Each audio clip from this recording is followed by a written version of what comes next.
In this video, I'm going to be very vulnerable, open, and honest. I go into my past, I go into controversies, and I also debunk very serious lies about me, including by involving the police, legal teams, and extensive research. It will get uncomfortable.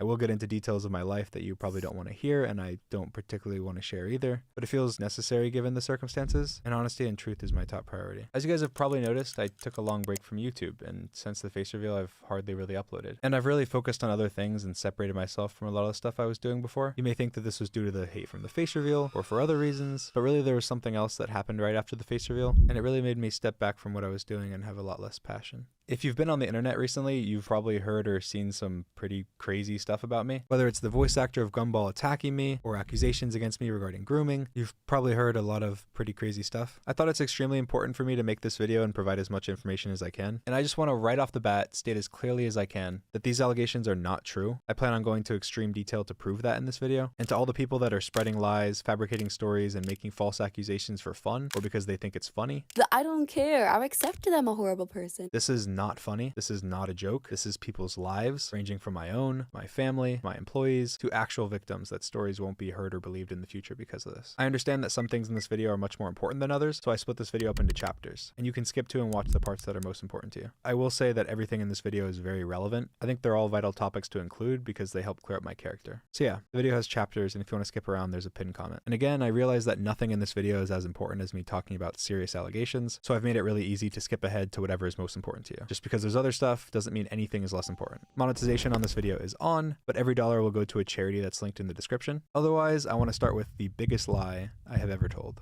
The face leak photo was me. Of course, it's from when I was really young and I've lost a lot of weight since then, and it wasn't at all representative of what I look like now, but it was me. Obviously, I said many times that it wasn't, and a lot of people have and still do use that against me to say that I'm dishonest, but the reason I lied about that is because of the face reveal. I'd been planning the face reveal for years. I sacrificed so much by staying inside and avoiding cameras for so long. I mean, I had covers on all my windows, and even to go to the dentist, I left hiding in the back of a car and went to a different state. Yes, I was paranoid. I wasn't gonna let anyone take that moment away from me. Whatever I had to do to make sure that moment was suspenseful and exciting, I'm sure I would have done. And if anything, the face leak photo probably ended up creating more suspense and excitement to see if I was lying or if I actually looked like the leaked picture. Now, of course, there was a lot of personal information attached to the leaked picture, how it was found, where it was leaked from, so that definitely contributed to why I lied about it. I didn't lie because I was ugly or because I was overweight or anything like that. And every time I talked about the leaked picture, I always mentioned that I struggled with my weight in the past and that it's disheartening to see people make fun of the poor kid for that, which obviously I was the poor kid. And I think that's something I'm willing to admit now because I face revealed. I'm not risking that big moment anymore. And I also feel much more comfortable about my personal information and how I look and so on. The day the face leak was posted, I was playing a Minecraft tournament and someone called the SWAT team on me. Dream is AFK. I'm clear here.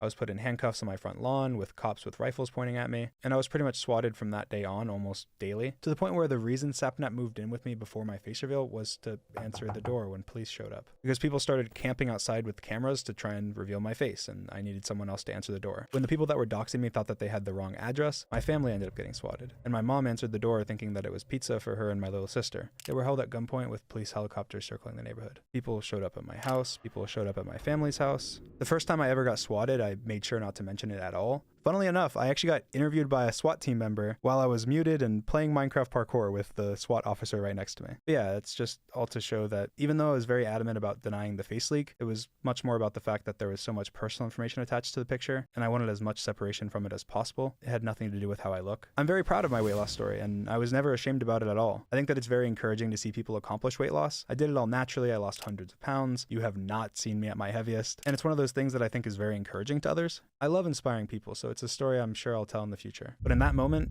it was not the right time to tell it. I feel like right now it's still kind of uncomfortable to talk about it, but it's annoying seeing the same damn picture. So here's some other pictures of me from before I lost weight, just so there's more variety.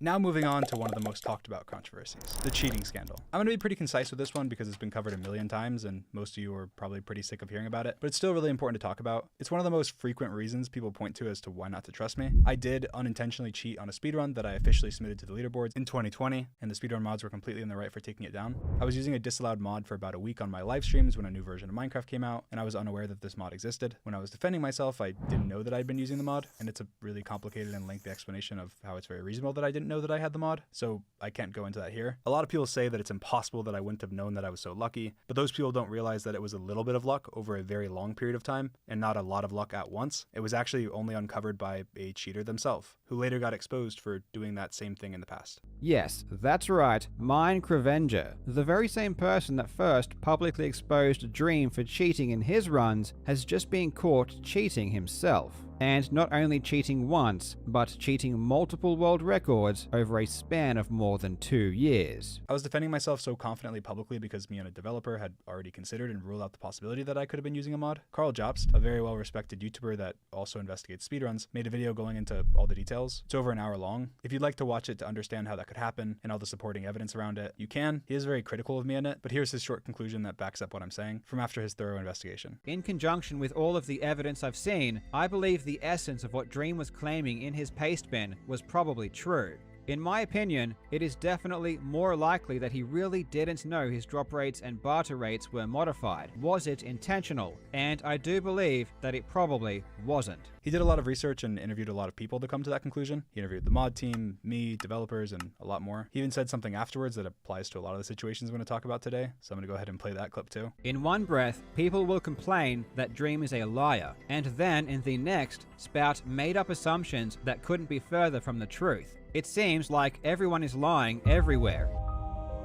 I'm still fully responsible for my behavior back then towards the moderators, regardless of my intentions, and I did act like a little baby and caused the majority of the problems myself, so I'm sorry. Regardless of if you believe me or if you think that I'm being dishonest, since this all happened over 3 years ago, a lot has changed since, and I've done my best to move forward and grow as a person. I did my best to make amends with the mods, I apologized privately and publicly for lashing out at them, I donated over $50,000 to the speedrun community through tournaments and personal donations to over 15 different speedrunners. I voluntarily took down all my speedrun times, even ones that had nothing at all to do with the mod or the cheating scandal. I also deleted my original response video, and I haven't speedrun officially since. It's been over 3 years. Now that that's out of the way, I want to clear up some quick misinformation around it. One, it had nothing to do with my manhunt videos or any video or speedrun I have ever posted on my YouTube channel. It was specifically live streamed attempts that I did during a 1 week or so period over 3 years ago. It's a common misconception that the cheating had to do with my YouTube channel, manhunt, or any other videos I've posted. Two, I didn't hire a fake astrophysicist to defend me, which is also commonly said. Knowing nothing about math, but fully believing in my innocence at the time, given the accusation was purely based on math, I used a website for math freelancers and reached out directly to a highly qualified professor that said they'd be willing to help me. They even made one of their conditions before agreeing that no matter what their conclusion was, I had to publish their results, even if their conclusion was that I was guilty. I agreed to this.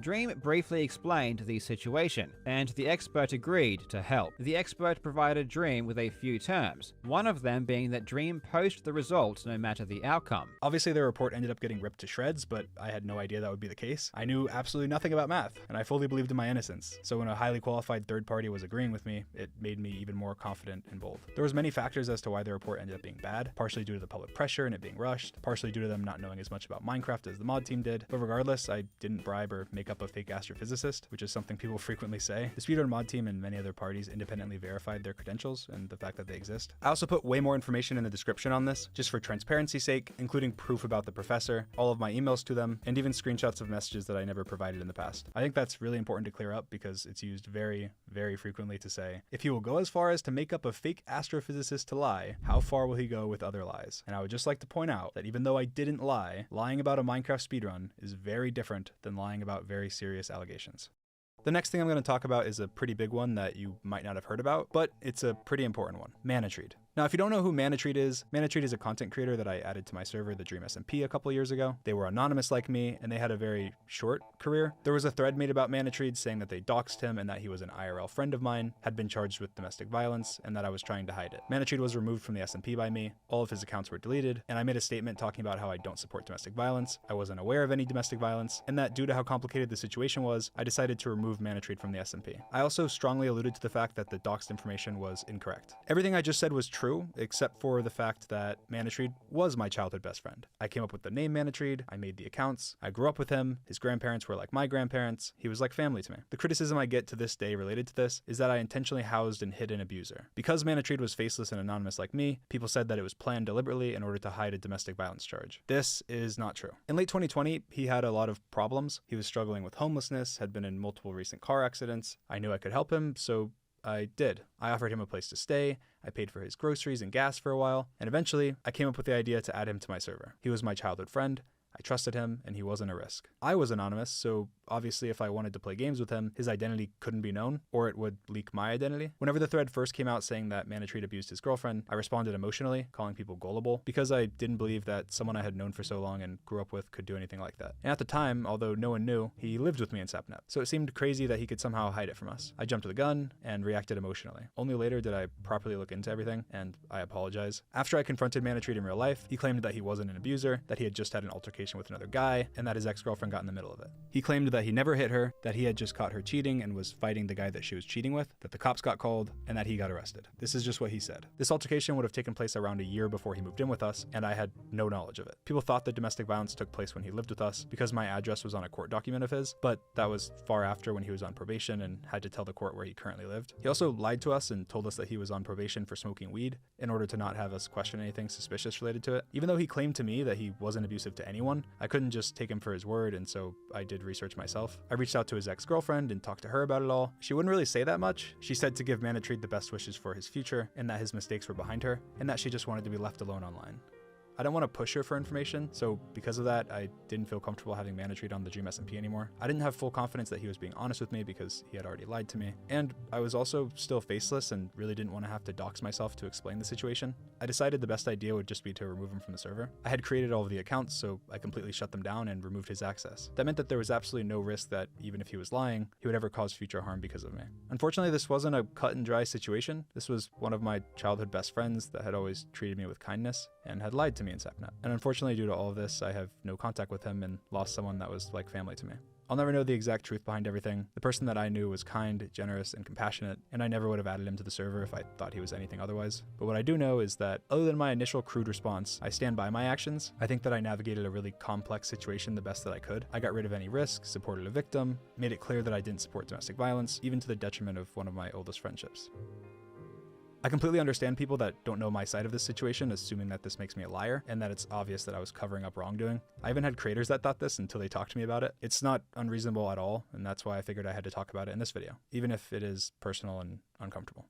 Before I jump into the most important things I'm going to address, I want to talk about something that's come up a lot due to these allegations, and something that's commonly said to give credibility to me being a bad or weird person. I'm going to play a clip from Moist Critical, who talked about the allegations pretty neutrally, to his credit. But while talking about them, he said this. Dream's audience has always been on the younger side of things, and yet Dream constantly engages with them in very inappropriate ways, such as like posting thirst traps. He does post thirst traps, even knowing that his fans are children. So when these claims come out, I think a lot of people start to take them at face value because they're like, oh, that sounds like the Dream that I know. This sounds like something Dream might do, so it's probably true. Even though right now a lot of the evidence backing it up isn't the strongest. Now, before I talk about this, I just want to ask that if you're watching this and you share the same opinion, try and give me the benefit of doubt. Genuinely listen to what I have to say and discard your preconceived biases. Because yeah, if you think someone's creepy and then they're accused of being a creep, it clearly changes how you think. So I'm going to break down multiple things that Charlie said because I respect him. I respect his opinion. I think he's a super reasonable guy and I think he's an awesome content creator. One of the things that he said is that I post creepy pictures and thirst traps. He does post thirst traps. That's the first thing I'm going to talk about. Uniquely, because I didn't reveal my face until last year, I can actually pretty reasonably show you every photo and video of myself that I've ever posted on the internet. So they're going to start scrolling by now in a completely random order. While you watch, it's important to note that what you post on something like Snapchat is very different than something you'd post on Instagram or Twitter. Snapchat runs ads every 5 or 6 photos and encourages you to post upwards of 100 photos or videos a day to have the most growth and make the most money. They only last 24 hours like an Instagram story. So on Snapchat, you kind of just spam anything. So for me, it's silly filters, my cat, whatever food I'm eating that day, I get a haircut. Because of that, it's much easier to take one silly photo from Snapchat out of context and make it out to be something that it's not. On top of that, there's a lot of fake accounts that I think people fall for all the time. They post thirst trap captions using my photos, and with how many likes they get, there's a lot of people that casually scroll Twitter and think their posts are mine. There's one specific one that was extremely popular and verified before it was suspended. It posted tweets like this, and this, and this.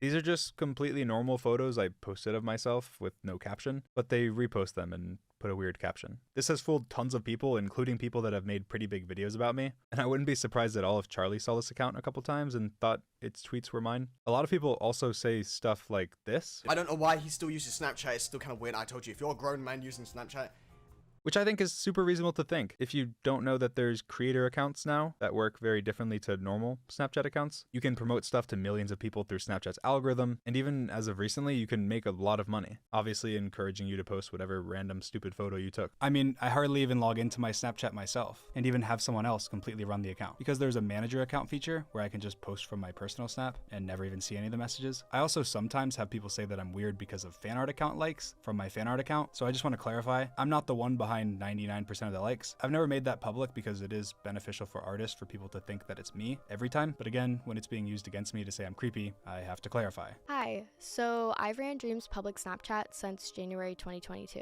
There's nothing weird and he doesn't really even log into it. I also run his fan art account and have been since January 2022 as well. I'm good friends with Dream and the Dream team, so he thought I'd be a good pick to run it. I mostly just like and retweet art. I'm banished from replying. Sometimes people will call him creepy for stupid stuff that I've liked, and I've never really taken it seriously because I just think what's being depicted in the art is funny to me, like DNF kissing art or something, because I'm their friend and it makes me laugh. It just happens to be really good art. But when it's being used to say that Dream is creepy or weird, I feel really bad because he's definitely not. There's been times that he's messaged me and told me to unlike something or asked why I was on a DNF liking spree. And he's definitely a silly guy, but people shouldn't use me liking art that I found funny or just thought was impressive artistically against him. I can still be more careful about what's liked on the account though, and I also can re-clarify my boundaries, which I do at the end of this video. But I will just say here that I've never supported not safe for work art of minors or from minors. I think that that's weird and gross, and I clarify my boundaries on myself later in the video, but generally it's just I don't want anything weird drawn of me. I also later have the person who used to run the account back in 2020 say something as well. But yeah, like 1 out of every 1,000 Snapchats I post, people end up spreading and making fun of, which is fine, of course, but it's when it's made out to be weird that it's disingenuous. Now that's not to say that I'm posting the exact same thing as everyone else, or that what I'm posting isn't different than other people. It definitely is. I was faceless for a very long time, never took pictures of myself, and had no social media before YouTube. So you're seeing literally my first time ever taking pictures, and I am just a little goofy. Again, it's fine to make fun of, like some of these pictures are stupid, but using them as evidence that I'm weird or making them out to be weird just isn't fair. I don't really take myself seriously. I don't think I'm super attractive. I don't think I'm super funny. I think a lot of people misunderstand some of the things that I post that are satire. A lot of my videos before I did Minecraft challenges were satire videos, and I still post a lot of satire. A perfect example of this is my unface reveal. I posted a video on my channel where I unrevealed my face. It's a satire video. I have my 2 best friends burst down my door, tell me that I'm ugly and to put my mask back on, which I agree with, make a professional mask, and then go through the McDonald's drive-thru with it on, while saying that I'm never taking it off ever again. The number of people that took this seriously was in the tens of millions. People see the headline, assume that sounds like something that cringe guy would do, and then it's history. And the same thing happens with my TikToks. Like almost my entire TikTok page is sarcastic, but every now and then, someone will take a TikTok of mine completely seriously. Like, I posted a video of me with the Chad filter on and said no filter right after the face reveal. I made a TikTok where I take off the mask and use an ugly filter. Another TikTok where I make fun of the face leak photo, or many other sarcastic posts. But then I post a TikTok where I'm in a Walmart wearing my mask, and people take it so seriously. I get tons of hate, and it said how cringe it is that I would go shopping in my mask, that it's pathetic that I'm trying to hide my face after I already revealed it. Or I post a TikTok where I sing one of my songs, say no auto-tune, and then kiss the camera. And it's that I'm trying to be hot or think I'm such an amazing singer, instead of that I'm self-aware and playing into the cringe. I didn't watch that and go, ah, you are so cool. You are such an amazing singer and you're also hot. Like, it's not serious. Yes, I do post cringy stuff sometimes, and I'm not trying to say that I've never been cringy, or that you can't make fun of content that is intentionally cringy, but I've never posted anything that you could remotely say is a thirst trap, or inappropriate for my audience, because as you can see, in the context of all these other photos I've posted, it's not honest to single out one weird Snapchat out of context of the thousands I spam, and then say that I post creepy photos. But yeah, like one photo I posted was heavily spread as a thirst trap by parody accounts, and it's this. I'm supposed to be dead. It's definitely not a thirst trap, but it's not like I was sending it to somebody and being weird. I was just spamming photos on my public story. Oh no, George Not Found is giving him the Schlopperson. Oh no. Oh no. Like, yeah, it's goofy. It was not a thirst trap. I posted 1 or 2 photos with my shirt off ever, and this one's because I thought it was cool to see my hair comb back since it's always forward, and you can't even see me or my body. There's also this monstrosity that's frequently shared. Like, this is a gross photo. I look terrible. This is not a thirst trap. This is a terrible photo. This is just disgusting. I was just spamming photos, didn't think much of it, and posted it. And now it will haunt me until the end of time. I'm cringy and being serious when I make satire posts. I'm full of myself when I post a normal photo. I'm gross when I post a bad photo. I'm weird when I post a silly photo. It's just people assuming the worst or just not knowing who I am, which I guess is fair. So yeah, that's what I have to say about the thirst traps thing. But obviously that's just photos. Now in terms of other stuff, I've definitely had my opinions morph over time, especially since I've face revealed and actually got to meet fans in person. But we can still talk about some old stuff that people frequently use to say that I'm weird. First of all, me calling my fan base kittens. Now, this was a stupid tweet. If I could go back, never would have tweeted it. I completely understand that without knowing my intentions or what I actually meant, it could seem super weird. The whole Discord kittens meme wasn't as big yet, and I just tweet so much, I just wasn't really thinking. It came out horribly, and I will never live this down. It is still something that my friends make fun of me for to this day. I was just trying to explain that when I say I love my audience, I don't mean in the same way that I love my friends or my family. That I mean it in the way that I love dogs, even though I don't know every dog personally. I can still say I love dogs. I should not have said kittens, but it's not what I meant. It was a stupid tweet. I've tweeted tens of thousands of times the last few years. It wasn't my brightest moment, but it also wasn't me trying to be weird or going kittens. It was just an analogy that I regret using. Another point of evidence towards the Dream is Weird narrative was me quote unquote selling my baby pictures. In 2022, my merch company sold a flash drive that was Dream themed. It was going to be sold empty, and then my mom and my dad, who help run my merch company, had the idea to put some random stuff onto the drive, so it felt more unique. I thought it was a cool idea. The content on the drive wasn't what was being sold. It was the slap wristband flash drive itself. We added some drafts of books I wrote from when I was a teenager, some memes, some old Minecraft screenshots of me and my friends, some notes and emails from teachers talking about me being rebellious in middle school, and yes, 2 pictures of me from when I was a baby. The intent wasn't at all to sell pictures of me when I was a baby, which other celebrities have actually literally done. The intent was just to show a little bit of where I'm from, like you would show pictures in a biography you would sell or something. It was my version of a little biography with writing and pictures and quotes. I think there's definitely something to be said about the concept of being in possession of a file of someone else's baby picture versus it just being in a physical book. So I totally get it. But you have to recognize that that's clearly not the intention. It should be something funny or cringe to make fun of and not be a serious thing, like being about pedophilia. But yeah, I mean, as you can probably tell by the pictures going by, I have a pretty normal life. I think I'm a pretty average guy, and 99% of the things I post online are extremely normal. Despite how much I've put myself out there, there's only a few weird out of context things to show for it, and a couple goofy photos. So yeah, I think when people say that I post thirst traps or post predatory things to my audience, they're just misinformed. I don't think that Charlie is being malicious at all. It's just a lot of misinformation, and it's something I've never really made an effort to clear up.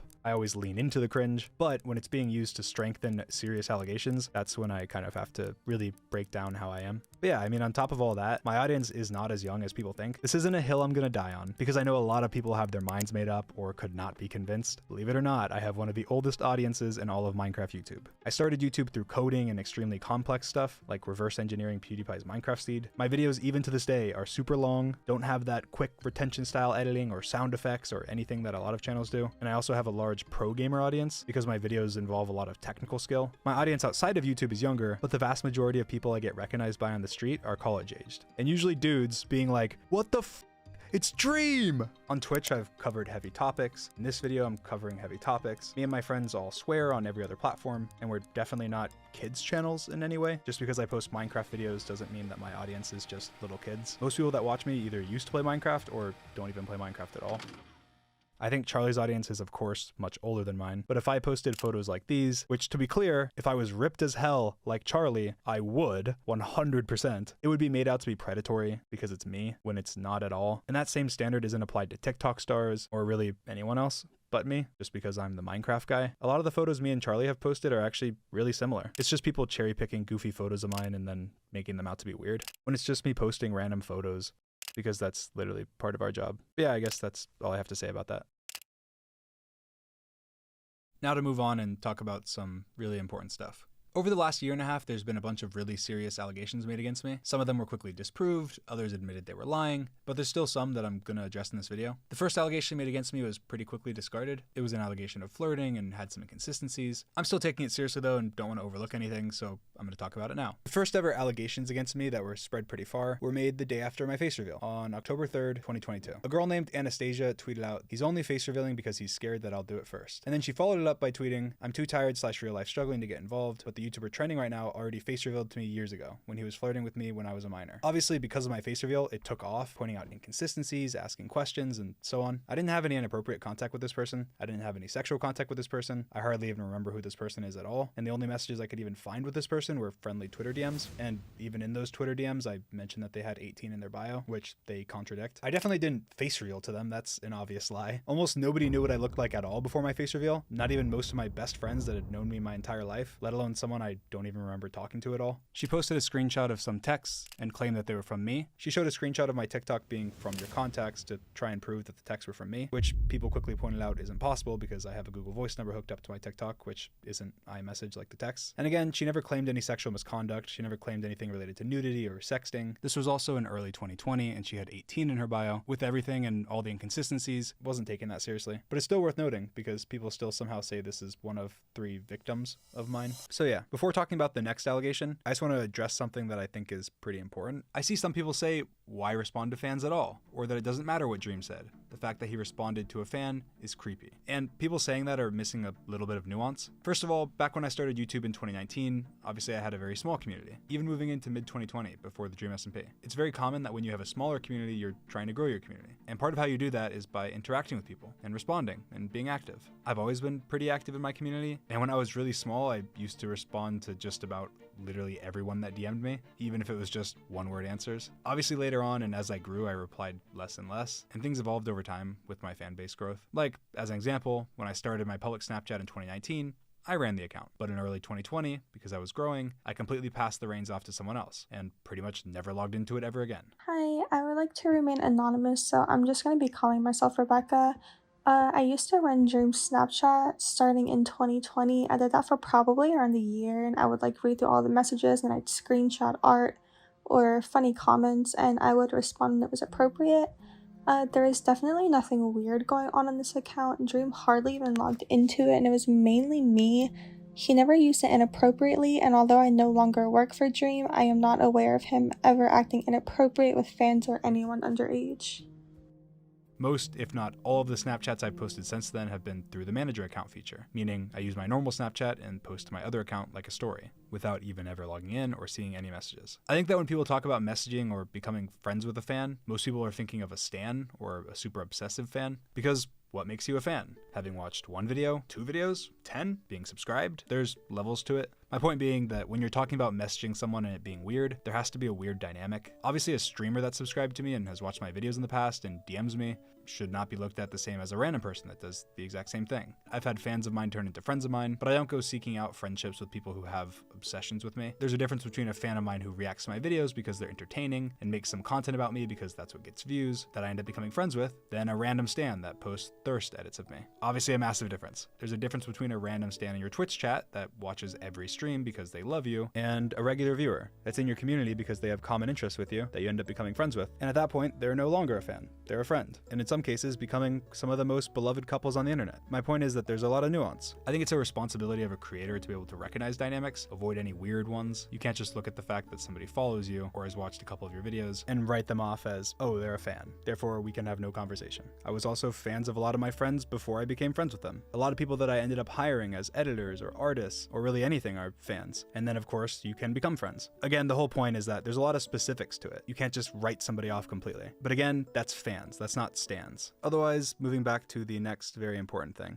Now, the second allegation is what I'm going to talk about in extreme detail. Second allegation came out soon after the first and said that the first allegation was why they were sharing their story. It was from a girl that claimed that when she was 17, we inappropriately messaged. This did not happen. Let's get into the details. On September 23rd, 2020, Amanda messaged me from her personal Instagram account, sending a message that was clearly a fan message. She thanked me for saving her life, and I replied to this message. In September of 2020, I was a lot smaller than I am now, so I got a lot less DMs, and I was much more active in the fan communities and replying to people. And all I replied was, oh, thank you for the kind words. And then I also replied, glad to make you smile, after she followed up with the message. I put a transcript of every Instagram message that I've ever sent her linked in the description. It might not be every message that she sent me, because there's proof that she deleted Instagram messages to me. An old TikTok of hers has messages from me that wasn't in her post with the accusations when she showed our messages, but my transcript tried to include those and piece it together. But again, it might not be all of them because I don't know what she deleted. I only know what she deleted from the thing she accidentally showed in her old TikTok of the deleted messages. Amanda, on the other hand, how are you doing, Dream? September 25th. The next day I replied, I'm good. Thank you. How are you? Amanda, the same day, replied, I'm doing okay. Could be better. Could be worse. Thank you for asking. Amanda replied, how's your kitty doing? I love cats. I replied and said she's doing amazing. September 28th. So 3 days later, Amanda said, Dream, I need some advice. I'm trying to become a small streamer on Twitch, but not a single person joins my streams. How do I get an audience? October 2nd. So a few days later, I replied and said, try and play with your friends maybe? Post clips to Reddit and stuff. And then she replied and said, okay, thank you, with a heart. The next day she messaged me again and said, Dream, would you ever consider playing Among Us with me?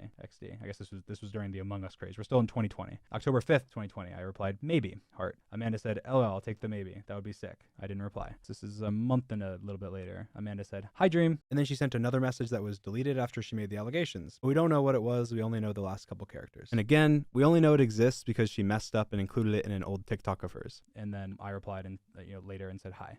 Amanda said, how are you? November 16th. So that's another few days later. I replied and said, good, good. How about you? She replied and said, I'm pretty good. Thank you. November 30th. So, another 2 weeks later, Amanda said, hi, Dream. I want to actually become a streamer like you and your friends. I'm just so uneducated on what supplies I need. Can you recommend me all the products I need to successfully stream? Like computer, cam, mic, headset, etc.? You have no idea how I would appreciate it. December 5th, 2020. So like a week later, I replied and said, almost everything I have was recommended by Bad Boy Halo. Haha. Amanda replied, and she sent another message that she deleted after she made the allegations. That again, we won't know what it was. December 26th, so almost a month later, Amanda sent a video. We don't know what the video was. I don't think it was opened. I don't know though. I didn't reply. January 5th, Amanda said again, hi Dream, I just want to say happy late New Year and Merry Christmas. Congratulations on everything you've accomplished this year. I hope I am fortunate enough one day to be as successful as you. If you could tell me what kind of computer you have, that'd be great. January 16th, so 11 days later, I replied, thank you. Amanda replied, deleted message, and then part of it was, how are you? But obviously I didn't reply. April 13th, so a long time later, Amanda messaged me again and said, hi. I replied, hi. Amanda said, how are you? I said, decent. How are you? She said, I'm all right. Thank you. Then she said, I heard some snippets of the song you're working on and I really like it. You have a really nice singing voice. I replied on April 14th. Thank you. So that was the next day. She said, you're welcome. And then December 26th, so that was like a long time later, she messaged me and said, Merry late Christmas, heart. I didn't reply. January 10th, she messaged me and said, hi, my Snapchat was banned and I have no friends. How are you? I replied 2 days later and said, how TF does a Snapchat get banned? Amanda replied and said, I'm pretty sure it's because I posted videos of me smoking, but all my memories from 2014 are gone. So sad. I replied the next day and said, damn. And then she replied that same day and said, yeah, it sucks. How are your holidays? I replied the next day and said, good, good. How about you? And then Amanda replied that same day and said, pretty good. You may be wondering at this point, why are you replying to her? You seem clearly disinterested. You're taking days or weeks to reply, and then when you do reply, it's very dry. Well, Instagram has a really stupid feature that makes it so that once you've replied to someone's DMs once, you can't remove their ability to personally message you, unless you block them. You cannot be following them, you can delete them from your inbox, they can still message you and pop up in your notifications. I'm showing an example on screen of my DM continuing to pop up on my alt account, just to show how it works. Obviously, given I replied to Amanda back in 2020 when I had a much smaller community, she was stuck in my inbox for the rest of time. You can temporarily delete someone from your inbox, and it deletes all of your message history to them for you, but they can still message you, with now a blank DM history. So at one point, wanting her to stop DMing me, I swiped her out of my inbox multiple times. It's actually completely provable that I did do this. I'm showing a video of my Instagram DMs to Amanda now, where they start in December of 2021, much later than her original DMs. Because you can't delete other people's individual messages and you can only delete entire conversations, this proves 100% that I was trying to delete her ability to message me in 2021. It also shows a problem. The only messages that I can see from Amanda were from December 2021 onward. I had no context or recollection of her original messages to me that made it clear that she was a really big fan. I don't remember everyone that messages me, who they are, where I know them from, so on. She messaged me from her personal Instagram, had no connections to any fan accounts, didn't send me any more fan messages, and she had DM'd me many times talking about content creation and streaming, some of which she deleted. She seemed very normal, friendly, and implied strongly that she was overage. What I thought about her age doesn't matter that much because nothing inappropriate happened, but it does matter to show my mindset because I don't go around befriending underage girls or people that are obsessed with me or my content. To the best of my knowledge, she was neither. Continuing with the transcript, now we get to the very end, which was our first real conversation. This one was about music. music, which makes sense. It's something I'm really passionate about. At the time, I was working on a song called Trust Issues and some other random music projects, and in the middle of us talking about music, I gave her my Snapchat. I said, add me on Snapchat, and she said, sure thing, just added you.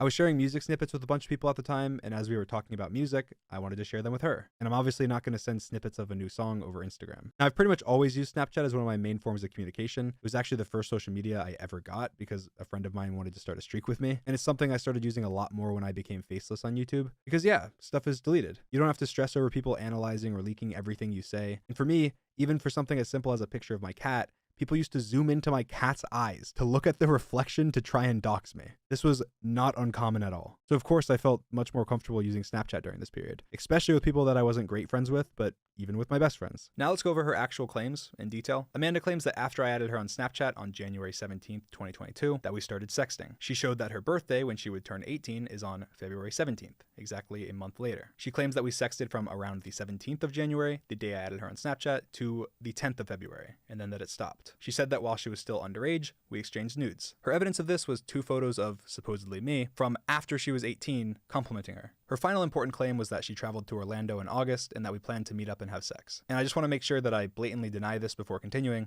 None of this is true. And now I'm going into more detail. Now, unfortunately, because she didn't provide any proof of these things, it's difficult to be specific about some of the things she claimed. It's much easier to completely make up that something happened than it is to prove that it never did. Like if I said right now, prove to me 100% that you never sexted a specific person that you've had on Snapchat at any point, it would be impossible to do. But what I can do is lay out all the inconsistencies, talk about the proven lies, the specifics, point out questions that were never asked, and provide all of the evidence that I have. And I believe that luckily, that's way more than enough. So first, I want to talk about the timeline. Every contact we've ever had with each other before January 17th is the Instagram DMs, which I just read to you, which are now all public in their entirety in the description of this video, other than the messages that she deleted. She claims that sexting started around January 17th and that sexting stopped February 10th. So from the 17th to maybe February 10th is the time frame where we were sexting. So even if we say that it started a couple weeks before it stopped, you'd have to believe that every message you've just seen, we went from that to sexting days later in 2022 before my face reveal. Even if you want to give her the maximum benefit of doubt and say that she confused the timeline, she turned 18 on the 17th, 1 week after she claimed the sexting stopped. So there's not much leeway. Secondly, we can talk about her Twitter. She tweeted out defending me from hate on my face reveal 10 days before the allegations and was liking my tweets, including a subscriber milestone tweet 2 days before she tweeted her allegations. With the timing of the face reveal and her allegation, my belief is that there was a lot of hate and that it's easy to get spiteful and join in on a hate train. I had ignored multiple of her Instagram DMs and Snapchat messages in recent months, and I had also made a new Snapchat that I didn't add her on. I still used my old Snapchat occasionally, but I just rarely responded. That's my only real explanation for why she flipped so quickly from being publicly positive to me to lying about me, but I guess I'll never really know. Thirdly, the only photos she showed as proof that I groomed her were both pictures from based on her own evidence after she was 18, meaning even if we give her the benefit of doubt and assume everything she's provided is real and truthful, she was 18 when these messages would have been sent, and I had no context to the fact that she was more than a small streamer. But on top of that, I unblocked her Snapchat, went through our Snapchat chats, and couldn't find either of the messages that she was talking about. I also downloaded all of our Snapchat logs using the Snapchat data tool, which she can do as well, and neither of the compliments that she showed were in the logs. Now, honestly, this is pretty useless information because there's almost no messages in the logs at all, but it's still extremely weird that she was asked for these logs many times. It takes 5 minutes to download, and she never did it. Probably because it doesn't support what she was saying. On top of those things, from everything she had told me, she was 19, and we had no inappropriate contact. The context of these messages would be a 22-year-old creator calling a 19-year-old streamer gorgeous on a birthday post while giving her a gift card as a birthday present. Finally, she said that we planned to meet up and have sex in August when she was in Orlando. It was suggested that we meet up and have sex. I was either going to have him come to the resort I was at, or he was going to pick me up and bring him to his house. First of all, this was before my face reveal. I did not leave my house. I was massively paranoid. I was not meeting up with a random person I had just met 2 months before my face reveal, let alone at a resort, which is what her claim was. I'm gonna go ahead and play a phone call with my mom just to give you some perspective from before my face reveal. How many times do you think that I left the house between 2021 and my face reveal? Wow, I don't know, 3? Maybe 4. What did I leave the house for whenever I left the house? Well, I know you went to the dentist 3 times, and then I think one other time was when you had the kidney stones. So oh yeah, you're the hospital.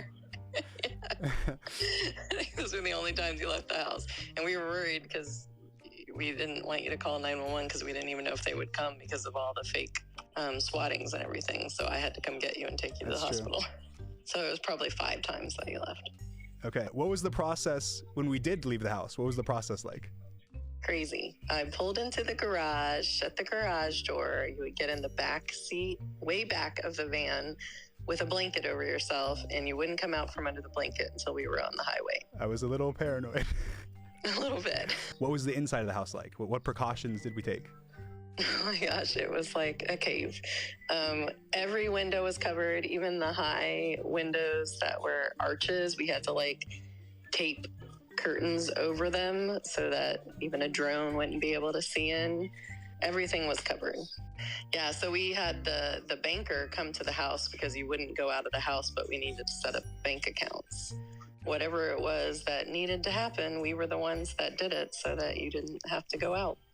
Okay, thank you, Mom. You're welcome. I love you. Love you too. Bye.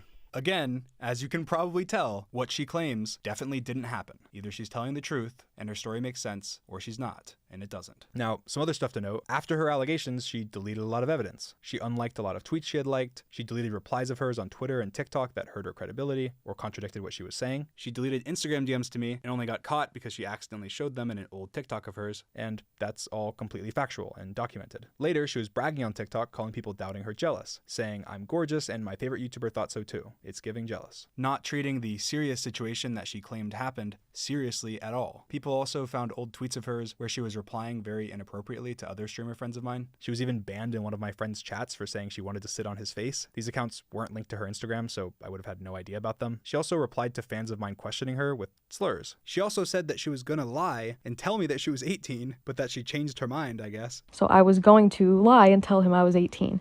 She said she would provide proof of the fact that she told me she was 17 and that I still sexted her tomorrow. But I didn't, and that proof will come out tomorrow. And guess what? She never posted proof, because this never happened. She tweeted out thanking people for all the support and claimed at the end that I deleted our DMs, right as she tweeted this. And specifically said, my end too, which means her DMs too. Well, I just want to point out that this is impossible. There's not a single mainstream social media platform that lets you delete both people's messages. And we only had each other on Instagram and Snapchat, where you can't do that on either. She claimed that she was laughing and was going to prove people wrong with pictures of my penis, to which, again, never happened. Lastly, she tweeted saying that she's getting the law involved and going to the police. Said she's going to put me in jail unless I confess. She said she would provide more evidence. She didn't. She said she would upload her Snapchat logs. She didn't. She said she would sue me. She didn't. And now I'm making this video. She provided absolutely no proof for any of her claims and said that she didn't have any because she wanted her favorite YouTuber to trust her, which could be a completely valid argument, except the pictures that she posted were from a second phone, meaning there was no risk of me knowing. She was taking pictures of compliments from a second phone, but has no evidence of anything sexual, has no evidence of us planning to meet up and have sex, apparently from after these pictures were secretly taken, has no evidence of a singular inappropriate message from me or her, or even anything at all that isn't a story reply from Snapchat's story page of all your friends. What's more likely?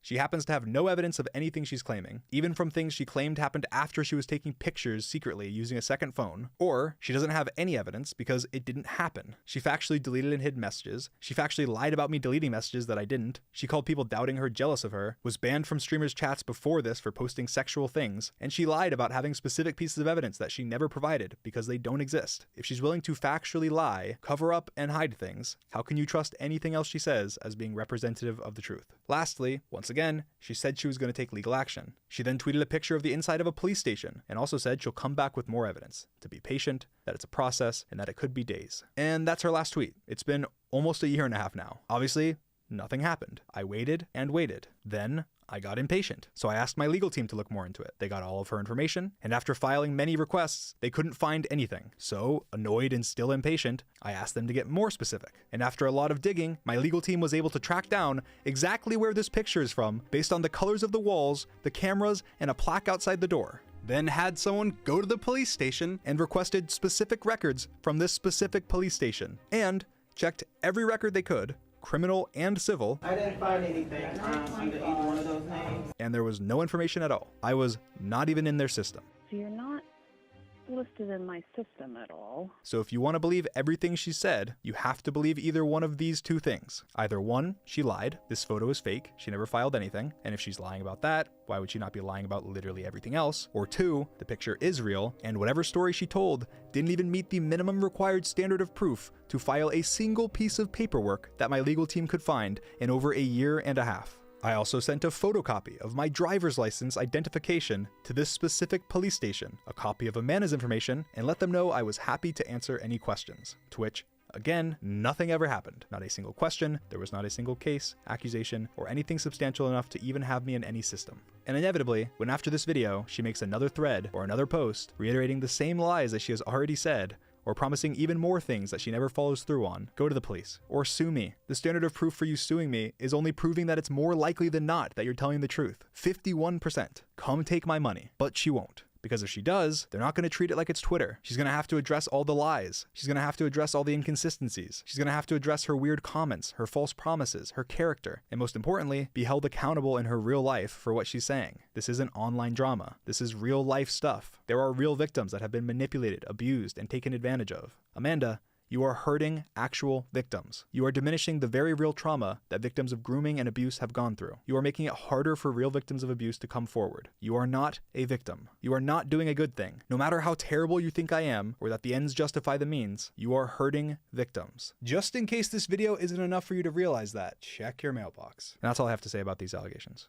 Now, before continuing with other stuff, I want to talk a little bit about what happened after these allegations. After these allegations and after my face reveal, I'll be honest, I lost a lot of motivation. I distanced myself from Minecraft, and I even thought about quitting and retiring. Of course, it was pretty scary, and I just wanted to be able to upload Minecraft videos and have fun with my friends without worrying about people trying to ruin my life or attack my family or make up lies about me. And after all the swatting and doxing and fake allegations, it really just felt not worth it anymore. But also, I had basically been stuck inside for the majority of the last 4 years, so I just thought I'd step back for a little bit. I traveled with my friends, I met a lot of creators for the first time, I worked on music, had my tour, and really just stepped back from my online life. And I feel like during this time, I really disappointed a lot of my friends and their fans as a result. I didn't spend as much time on the finale of the Dream SMP as I should have. I wasn't good at communicating about anything, really, including important stuff for some people. I went very inactive on everything, and I pretty much isolated myself from most creators that weren't in my immediate circle. There was a looming cloud over me, and I felt bad talking to people because I didn't want to bring any negativity towards anyone. Later on, I got pretty insecure about my creator friendships that weren't people that I was super close with before YouTube. And even though everyone that I was friends with was very supportive and had my back and would reassure me privately, I still couldn't help but worry that because there were people online spreading hateful things about me, that it would impact their view of me personally. At one point, I ended up making a massive mess by tweeting publicly about a problem that I had with Quackity because he wasn't replying to me for a while. We had both made translation mods, and people were claiming that we were copying each other.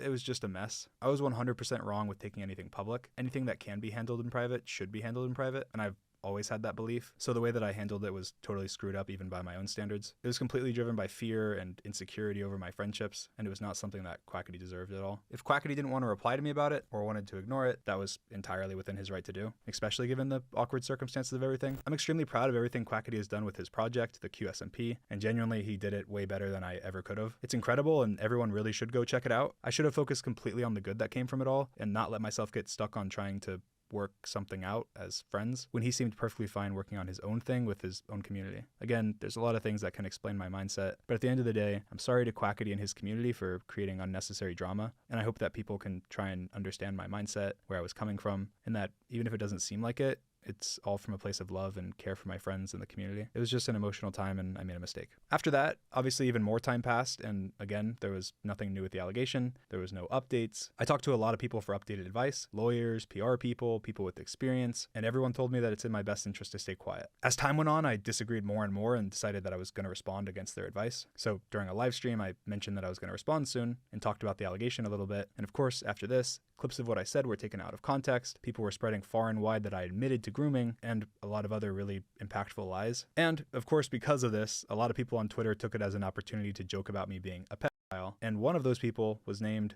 Nicholas Cantu. If you don't know who that is, he's the voice actor for Gumball, Diego from Dora, and one of the turtles in Teenage Mutant Ninja Turtles. I had a terrible experience in real life with this person, so I replied to him talking about it and defending myself, and this situation blew up. I don't think I've ever gotten more hate in my life. September 23rd, I went to a friend of mine's birthday party in Austin, Texas. When I showed up, Nicholas Cantu was there. He was already drunk and was drinking. He was being very aggressive to me throughout the night. I didn't know him. This was my first time ever meeting him, and we were not friends. Eventually, while on FaceTime to show his friends, he hit me out of nowhere. Again, this was my first time ever meeting him. I was there for another hour or so, and then when leaving the party, everyone decided to Uber together because it was late and there wasn't many of us there. Nicholas ended up in the front seat of the Uber that I was in, despite my apprehension. I thought, what's the worst that could happen? It's an Uber ride. and there's other people there, so I wasn't worried. Little did I know, he ended up dropping his phone out of the Uber window in the middle of the highway, and after he got out to look for it, the police showed up and stopped him from looking because it was dangerous and dark. Eventually, the Uber driver convinced Nicholas to leave. Well, I want to promise you that I'm sober, so if you guys want to conduct a sobriety test. Hey, look, hey, we're about to head out. And after we left, the Uber driver was trying to give advice to Nicholas on the police, telling him that he could have been arrested, and Nicholas did not like what he had to say. You're retarded, you're Down syndrome, I don't give a how far did you go in your education? Who cares? Of course, I started to get involved and argue with Nick, defending the Uber driver, and Nick did not like that at all. Either you're going to be paralyzed or you're going to be dead. Like, I'm serious. Okay, man.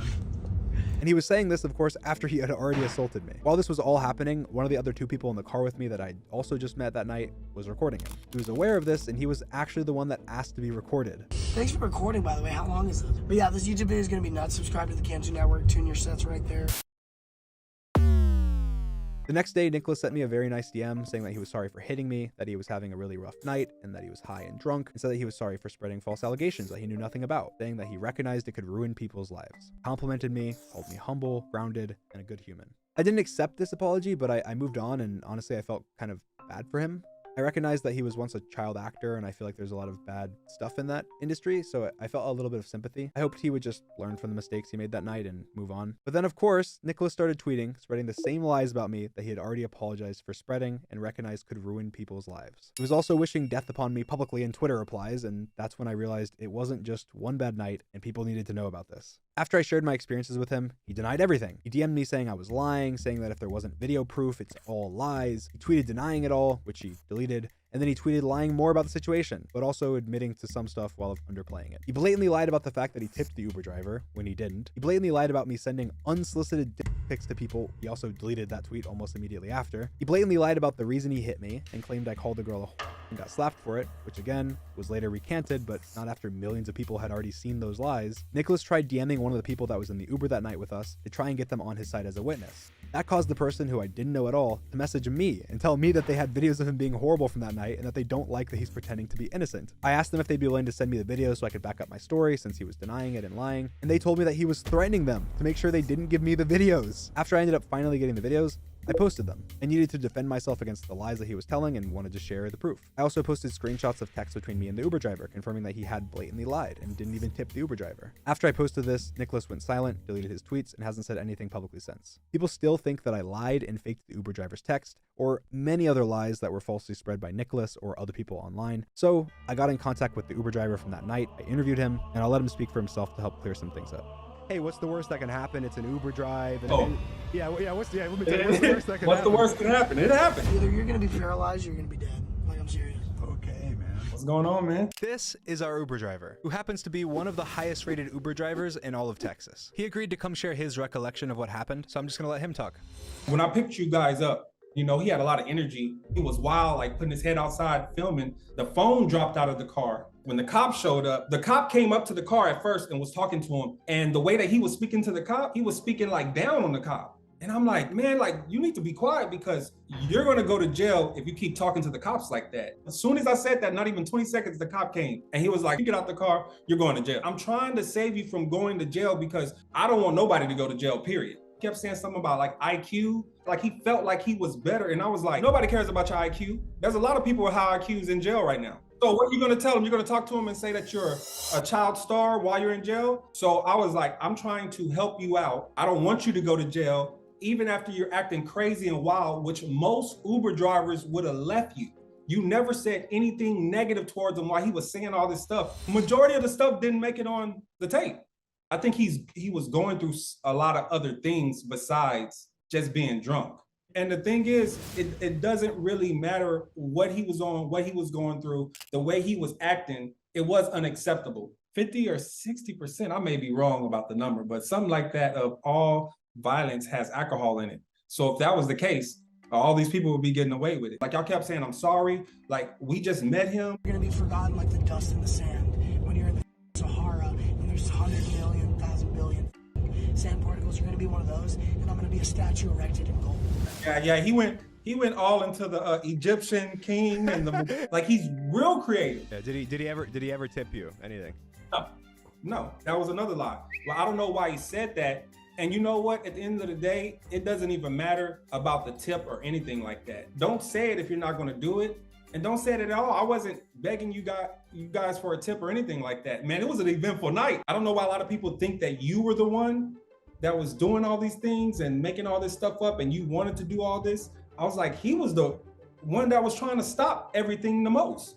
I posted like literally just like 2 screen caps of text from you, and everybody was saying they were fake. It was one of the messages where you said like, there needs to be more people like you in the world or something. And they're like, when would somebody ever say that? Because they didn't experience you in that manner, right? Yeah. Those are my real words. And I did feel that way. So I'm letting you guys know right now, all those text messages, that was me saying it. Dream did make the situation better. Everybody coming at Dream, that's not how it went down.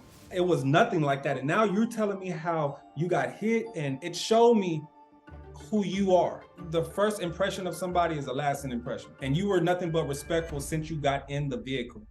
And you tried to de-escalate everything that was going on. And all the people in the back. Nicholas, if you are listening, really do some deep diving in yourself and figure out what the real issue was. Do a lot of soul searching.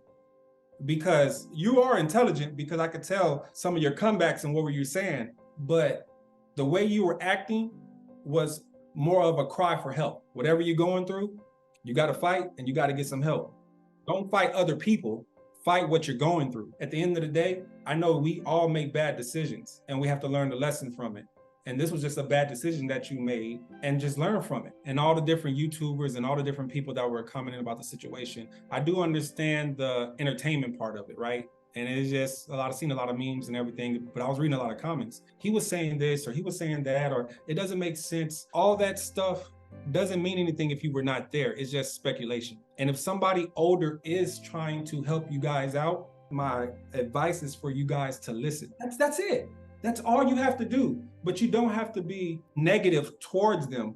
And we have to stick together because there's so many things that keep us apart, right? Just like if you look at it, it's the Dream and the voice for Gumball. How about you and Nicholas have a sit down with me? We talk all the issues and all the problems out, and we can show people how bringing things together from a negative to a positive.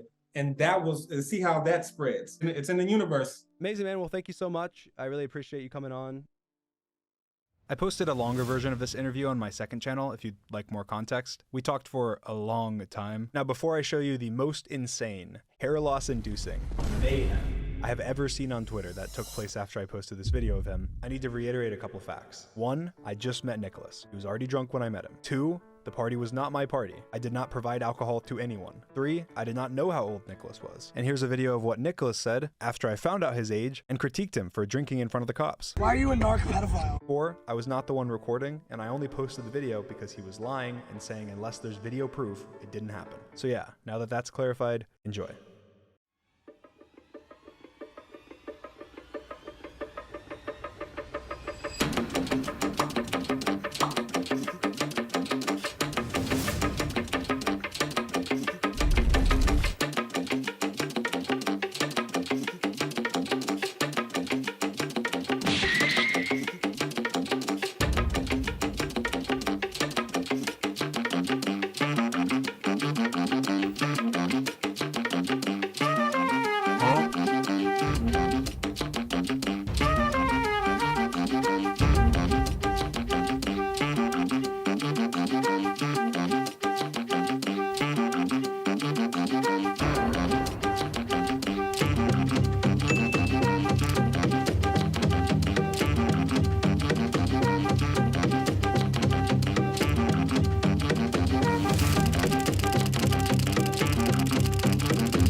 As you can see, it got insane. Tweets doxing me and my friends and family got tens of thousands of likes. I have never seen that in my life. So I just want to talk very briefly about how serious doxing and swatting can be. It's a common thing for people to say that I don't think doxing is serious. In a clip that got a lot of attention from a stream of mine a while ago, I said that if you have 7 followers on Twitter, you shouldn't stress over being doxed. I don't stand by that, and I didn't mean to minimize doxing at all. I had just said before that if you dox people, you are not a part of my community, that I don't support you, and that it's disgusting. It can happen to to anyone and it can be serious to anyone. I was just trying to make the point that it's less likely to happen to somebody that's smaller because people have less reasons to target them, and that if they were targeted, they had less reason to actually follow through on anything. But it's just not something that I should have said or something I should have explained, as it made it seem like I was supporting doxing when I just wasn't at all. I have always said that doxing is extremely serious, swatting is extremely serious, and I don't think people even realize how serious. It's not just haha funny, send a pizza to someone's house. It's attempted identity theft for my family members and friends, credit cards being signed up for in people's names, fans or people who dislike you showing up at your house or your family's house to try and break in, trackers being put on your family members' cars, people showing up at your little sister's job, SWAT teams being called to you in your family members' houses, bomb threats and the FBI having to make sure you're okay, people calling your 80-year-old grandma pretending to be you and terrorizing her. That's all stuff that has happened to me, my family, and my friends. They're not hypotheticals. This isn't just that you don't like Dream. It's not just me whose life you're putting at risk and who you're harassing. You're going after an 80-year-old woman who has done nothing to you. It's not just me you're hurting when you make up lies or spread horrible things. It's the 50 employees I have who also have families and lives. It's all of my friends and anyone that's ever been associated with me. It's my family, my grandparents, and most importantly, actual victims who have gone through traumatic things. And that's not even talking about the stuff that hasn't happened to me, but has happened to other people. Pets and people being shot by police officers during swattings. People breaking in with a gun to kill a YouTuber they don't like. It's incredibly serious and it's not okay. That wasn't even the end of the craziness though. That was the beginning. Because then, during the midst of all the Nicholas drama, someone tweeted out this, accusing me of sexting a 16/17-year-old girl named Jamie. Because I was currently the internet punching bag, and it was proof that the punching was justifiable, it was spread very quickly, without a lot of questions being asked. Before I break it down, I want to immediately say that this is not true. I did not groom anyone, I did not groom Jamie, and I would never be inappropriate with someone underaged. When they posted this allegation, attached was a video. That, of course, went viral. It was a video from another phone of a Snapchat being opened, supposedly from Dream, that had moaning in the background and a very sexual caption. This is the clip in its entirety without audio.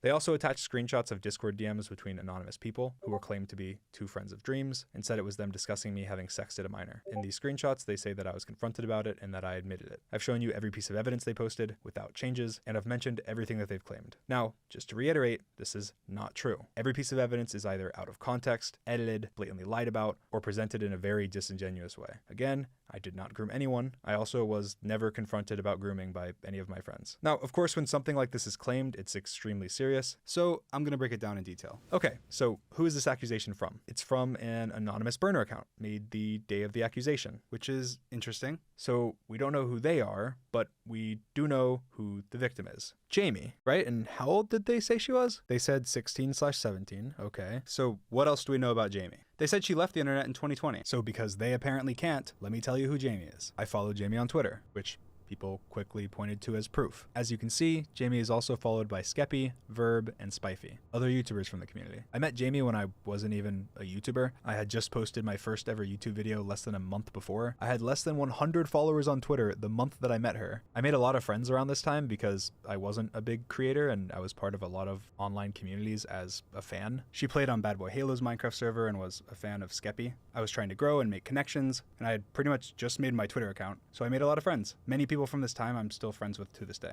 People claiming that me following her is proof that I sexed underage fans or groomed her at all is ridiculous. These claims are completely false. They were right about her age. She's 21 now, so she would have been around 17 4 years ago. That's about the only correct thing they said this entire time. Like, remember they said she quit the internet in 2020 as a convenient way to excuse any questions about her? Well, she didn't. She liked a tweet from last month, actively tweeted all of 2022, and she changed her bio and Twitter account name when this happened, just wanting to be left alone? That's interesting. And she actually tweeted saying she only privated her account because some of her IRL friends were finding it and she didn't want them to. I wonder why they lied about that. Maybe because the person who's claiming this doesn't know Jamie, doesn't know anything about Jamie, doesn't know me, doesn't know anything about me, and is being malicious and making up whatever they can to end my career. Let's talk about some other stuff. They also said they posted the videos with permission, which of course makes the videos seem much more real. Well, it's apparently me, and I didn't give them permission, and it's apparently sent to Jamie, and she didn't give them permission. She quit the internet. She couldn't have. They even critiqued Moist Critical for his video, saying how terrible it was, claiming that I admitted that the Snapchats were real, which I never did. In their original tweet, they notably say, when she had her age in her bio, which seems oddly specific, just to remove the few people that would say, well, what if he didn't know her age? When even in their own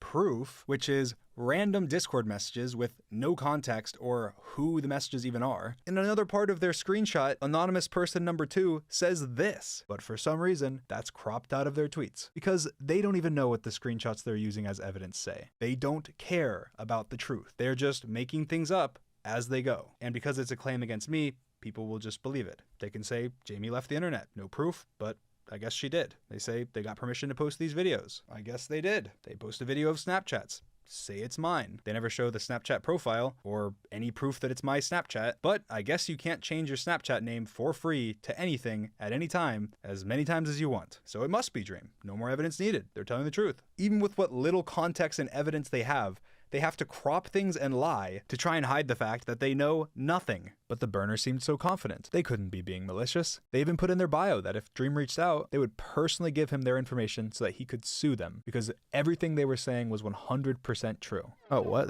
That's not in their bio anymore? That's weird. I wonder why they removed that. They did reveal who they got the original screenshots from. So let's see what that person has to say and why the burner was so confident in their claims. Quote, I don't know Jamie. I've never known her. I've never had a private or a public interaction with her at all, unquote. Wow, seems like they have a whole lot of information. So I reached out to them to try and find anything that I could find to find out what this was even about, because I've never been confronted by one of my friends for grooming, and I've never groomed anybody. So I found out who was anonymous in these messages, and let's hear what they have to say.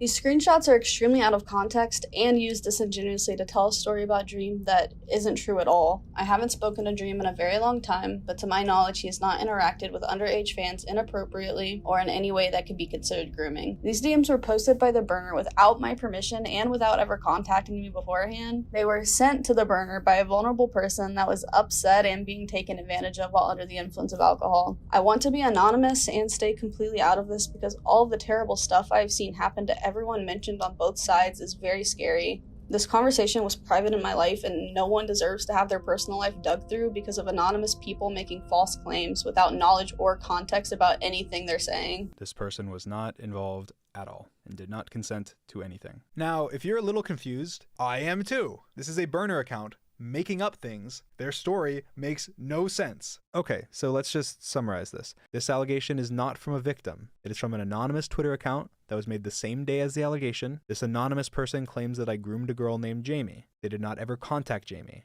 They did not know Jamie. They got none of their information from Jamie. They even incorrectly said that she quit the internet years ago when she's still active to this day. They posted videos claiming to be from me to a minor. They never showed proof that it was from me or my Snapchat profile. They never showed proof of who it was to. They cropped context from screenshots, lied publicly and said I admitted the videos were from me. They falsely alluded to the fact that the victim gave them permission and ended up causing massive harassment and terror to Jamie, who they said was a victim of mine. The person in the screenshots claims that I'm not a groomer, that they're extremely out of context and that the burner doesn't even know what was being discussed, and that now their personal life is being dug into due to an anonymous burner account. On top of that, no one even taps to open the Snapchat. There's no finger, you can't open snaps with a button, but it doesn't even matter because you can see that no buttons were pressed. So how did it open? Nobody touches the screen. You can't open a Snapchat without tapping the button to open it. So ignoring the fact that there's no proof it's even me, how is this video even real? How did it open? The video doesn't even make sense. People have also pointed out that frames are missing and that the normal Snapchat animation doesn't play at all. But despite all of that, hardly anyone asked any questions. If you replied asking any questions, you got called a groomer supporter. Despite the fact that the proof was a video of a video of a video from screenshots of DMs of screenshots of DMs. You have to go 4 people deep to find anyone that has ever talked to Jamie. I'm not even in any of these screenshots. And the video of the video of the video has like 10 frames where you see the name Dream. Most people spreading this did 0 research. But wait, they reported me. They even reached out to the Orange County Police, my local police. They put it in writing, put their name on it, and solidify that their claims are correct. Thank you for calling the Orange County Sheriff's Office. To continue in English, press 1. To continue in Spanish. My name is... I have a YouTube channel and I live stream and stuff, and long story short, very recently someone anonymously posted a bunch of like fake stuff online saying that I'm a pedophile, and of course it's from like a burner, like anonymous burner account, can't really, you know, whatever. But anyway, in their post they said that they called and talked to the Orange County Sheriff's Office about it, and of course they said that to try and like make me look guilty for being like a predator somehow. But I guess I wanted to call and try and get more information, I guess. What's your name?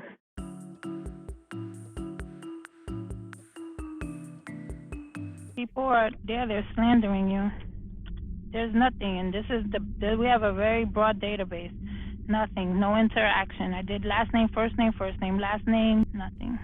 Zero, nada. So there's nothing. No reports been made. Reports, anything? Nothing. Your name has nothing next to it. There's not even. So if you would like to make a report and you feel like someone is harassing you, all right. But whoever's telling you that stuff, you may need to file a complaint because that's harassment, and that's called slander. And you do have civil rights, so you can make a report if you want. Okay. All right. Thank you so much. All right. Merry Christmas. All right. Merry Christmas. Bye. And not that taking legal action as an anonymous source would prove anything, but just to be clear, I have searched far and wide, sent open access requests to police departments. So you're not listed in my system at all. And all police records are public in Florida, where I live. Not a single person has filed anything against me. Anything. Even though every claimant has claimed that they have. Again, not that it would prove anything if they did. It would be disproved in court, but not a single person did. I also don't have any civil cases brought against me, meaning no one has officially accused me of anything from anywhere, despite, again, every single person claiming they have. This is public record. But despite everything you've just heard before this in this video, when this tweet dropped, people were celebrating in the replies. Celebrating in the replies of a tweet that's supposed to be about a child being sexually abused. That is not okay, and just shows that you actually don't care about victims, about this. You just care about taking down Dream, which is the same thing the burner account cares about. They don't care about the truth. They don't care about what's real. They care about saying whatever they can to ruin my career. They don't care about victims. They don't care about Jamie. And if you still don't believe me, let's hear a statement from Jamie herself, who seemed terrified, didn't want anything affecting her real life, wasn't a victim before, but is now, due to all the harassment and people spreading sexual things about her without her knowledge or consent. My name is Jamie. I want to make it very clear that I was never groomed. I definitely am not a victim of Dream. I don't know how or why people are using my name and information without having ever asked me if any of it's true. Everything claiming to be about me was posted without my consent. Leave me alone. I want nothing to do with this. I have been getting harassed by people, either saying I'm looking for attention or digging through my life trying to confirm things I want nothing to do with. Leave me alone.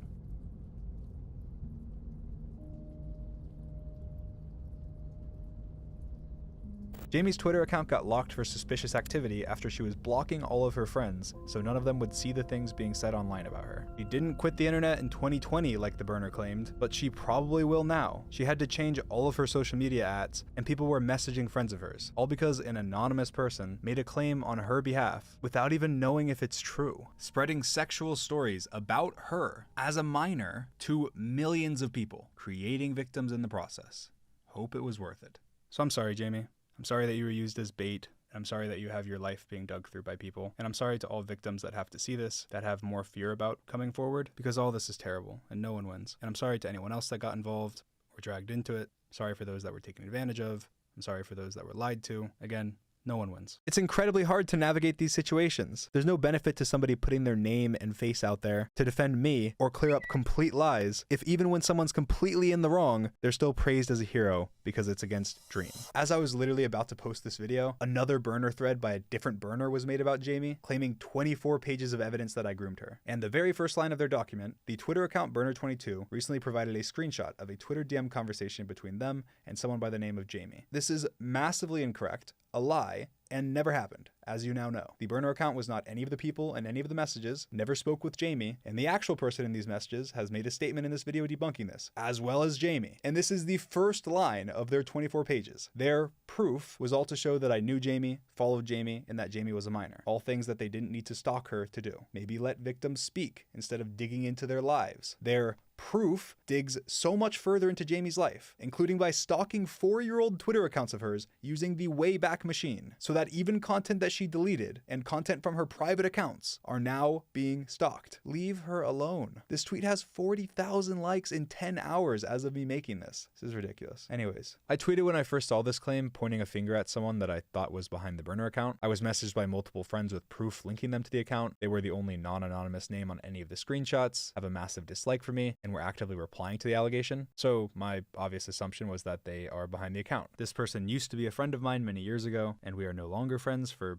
unrelated reasons. They claimed since that their only involvement was that when they were drunk and having a manic episode, that they sent some screenshots of stuff into a group chat with people that were asking them questions. They claimed that they have no other involvement. They said they don't know where the videos are from, that videos were never sent to her, and that the screenshots in her DMs were pictures and not actually videos. She claims that she did not send the screenshots, claiming that I groomed anybody, and that she had nothing to do with them being posted by the anonymous burner account. Now, if this is true, which I can assume it is, it's just another horrible thing the burner account did. Taking advantage of a drunk person who was not having a good time and using their past with me to try and get dirt on me is just ridiculous. Now, I don't know who's behind the burner account, because it's an anonymous account. And unfortunately, they removed the thing from their bio that said they'd tell me who they are so I could sue them. But regardless, my original tweets were worded poorly and people read into them, including her, and thought that I was claiming that the videos were real, but that I sent them to her. The screen recordings in my screenshot were from after the allegations were made, so I don't know how I would mean that. I only posted screenshots of her screen recording my chats to show that she was actively collecting information, but I see how if you don't know the dates, or really anything, then you could think that. In my tweet saying I was making a video about this, I called the audio essentially unsubstantiated revenge porn, with revenge porn in quotation marks, while of course denying that I groomed anyone. People again took that as me admitting that the audio was real, even though I literally say essentially, unsubstantiated, and put revenge porn in quotation marks. It is incredibly violating to have audio spread to the masses saying that it's you moaning, that people think is you moaning. Whether it is you moaning or not, it could be anyone moaning. It does not matter. It's still violating. This is sent to your little sister saying it's you moaning. It doesn't matter that it's not you moaning. It's being said seriously that it is. This is, in essence, revenge porn. This isn't even the only time I've had claimed sexual stuff spread about me. Once, people spread a video that was like deepfaked or something of me sucking my own dick. It obviously wasn't me, but so many people thought it was, which even caused some YouTubers to make videos like this. You guys know I've never been the biggest fan of the YouTuber Dream, but I have always had respect for him as a person. That ends today. Dream sucked his own dick. You know, I thought this was some sort of joke, and then I saw the reply. Was a video of Dream sucking his erect penis. But of course, while this was all going on Twitter, it just was okay to lie about me. And all the people posting fake screenshots and memes and taking things seriously from parody accounts just proves how easy it is to fake this stuff. So let's talk about fake allegations and how horrible they are. It's become a bit of a trend in the online space, or at least the gaming space, to fake grooming allegations. There have been fake allegations against Bad Boy Halo, which the person ended up tweeting and admitting they were fake and saying that they're just kids that made a mistake after he legally threatened them. There have been fake allegations made against Sapnap that, again, they admitted were fake. After I replied this time and called out something that was wrong with their story. They continued to lie and try and convince me though. There have been false allegations against Carl, Rambu, Wilbur, probably every Minecraft gaming creator you know. Me saying any name doesn't even matter. Not everyone gets traction and not everyone has as much effort put into it, but there have been hundreds. There were a few notable ones against me during the last month. One was disproved because it was proved that the video was edited based on a frame hop. Another was disproved because of a photo in the background was from Tumblr. But there was one thing similar between all of them. They all showed fake evidence. They all showed fake edited Snapchats. They all showed fake edited pictures or videos. And that is scary. But sometimes they didn't even need evidence. Someone tweeted out that I wasn't working on my video, that I was actually out meeting a fan I met when they were 16 at a bar, and that I got stood up and laughed at by everyone. And this just didn't even happen, but you don't even need any proof. It was Thanksgiving and I was charging my car by my grandparents' house, and I went to a non-alcoholic bar and played ping pong and was never stood up by anybody. They can just make up whatever they want and rudely take secret pictures of me, and people will believe it. This is crazy stalker behavior. They even said that I was the most ass ping pong player in the place when I was undefeated. They even had to lie and slander my ping pong record. And then of course, parody accounts are tweeting images like this one, faking me DMing them and threatening them legally, or lots of other stuff. And again, this just shows how easy it is to fake stuff, especially when you're a burner account that has no accountability. One of the people that made the fake allegations even tweeted that I can't sue them, that they're anonymous and on a VPN after they were caught. People will take a claim with almost no evidence and run with it and ruin people's lives, hundreds of jobs, families, not even just when it's me. It may only be a trend in the Minecraft space right now, but it won't be that way for long. Okay, XQC, I know you're probably watching this. I want you to address this. What do you have to say for yourself? It's irrefutable proof. Look, here it is on a second phone. Prove to me you didn't send me this video.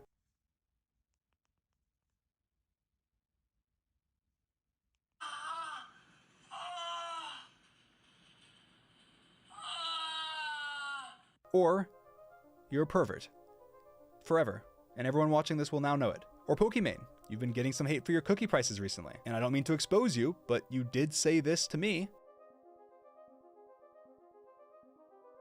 And I think that's disgusting. What do you have to say for yourself? What more proof do you need? I also have the cookies she sent me and a signed note from her. This is irrefutable evidence. You get the point. I made all of those pieces of evidence in 10 minutes with only free programs. What's stopping anyone from going and making a fresh account, faking evidence, and then accusing a person they hate of something vile? Be careful what you believe and ask questions. Believing real victims is important, but not believing fake victims is very important to real victims too. As for my conclusion on this video, I have a couple things to say. First of all, I just want to recognize that I'm probably in this position because of myself. The people that made these claims undoubtedly had unhealthy parasocial relationships with me, and that's why it's gotten to this point. I want to and will do anything I can to denounce this. My view on fans has shifted slowly over time, jumping massively when I face revealed and actually got to meet fans in person, which made things much more real and massively changed my perspective. I think it's incredibly unhealthy to be obsessive with someone, and I also think that it's clear to anyone that's stepping back and looking at these situations that people obsessively hate me and are making up lies about me, which is also because of parasocialness. Parasocial love turned to parasocial hate. And I have no doubt that the anonymous people making these fake allegations were once big fans of mine. I grew up being a massive fan of football, and I had jerseys of my favorite players and was very passionate, so I've always related to stands in that way, but my passion never turned to obsession, and I never truly realized how serious it can get, even sometimes when people were literally telling me.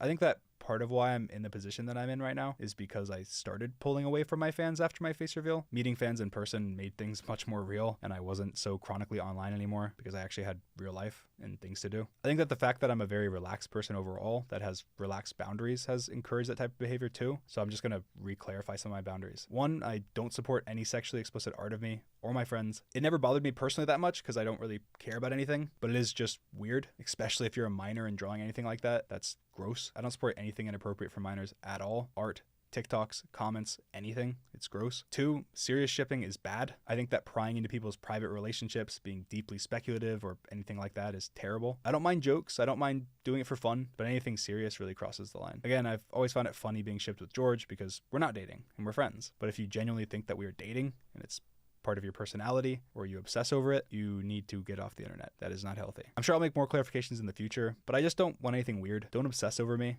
or my friends. I deleted a video called Stands on my second channel that I made a while ago that I don't necessarily view the same way now. That doesn't mean that I don't appreciate you as a fan, but again, just be normal. Be the passionate fan, not the stalker obsessive fan. I've already had people with access to all of my accounts for a long time, but I will be slightly changing how I use my accounts now. At the end of the day, I do just want to make Minecraft content and have fun with my friends. That's it. That's all. Because of that, I've been a bit of a detriment to myself by arguing on Twitter or getting into petty drama that I don't need to. So because of that, I'm just not going to be using Twitter anymore. I'm going to have someone run my Twitter and post tweets promoting my content. I'll still tweet non-promotional stuff, just with it being positive only and going through multiple people. And I don't want anyone that's a fan of mine to take anything super negative away from this video or think about things in a really sad way. I want to be positive, and that's one of my favorite things about having a community at all, spreading positivity and love. So try and be positive. Say something nice today. Do something nice today. I don't want to keep letting this cloud loom over my head though, so I'm just going to move on. I don't plan on making any more statements, and I don't plan on talking about this anymore. This is it. I just want to focus on making the best content that I can. So that's what I'm going to do. I have tons of Minecraft content that I've been working on, and I'm super excited to put it out there. Pretty crazy. And I've been working on some stuff for over a year now. I don't want to throw the excitement away. And again, this was by far the biggest reason for my inactivity. So Minecraft Dream will be coming back full force, stepping away from Twitter, and just focusing on putting out awesome Minecraft videos like I used to do. So yeah, I appreciate everyone that watched this video all the way through. I'm sure it was a roller coaster. There's tons of links and information as well in the description. I also posted multiple videos on my second channel. See you guys soon.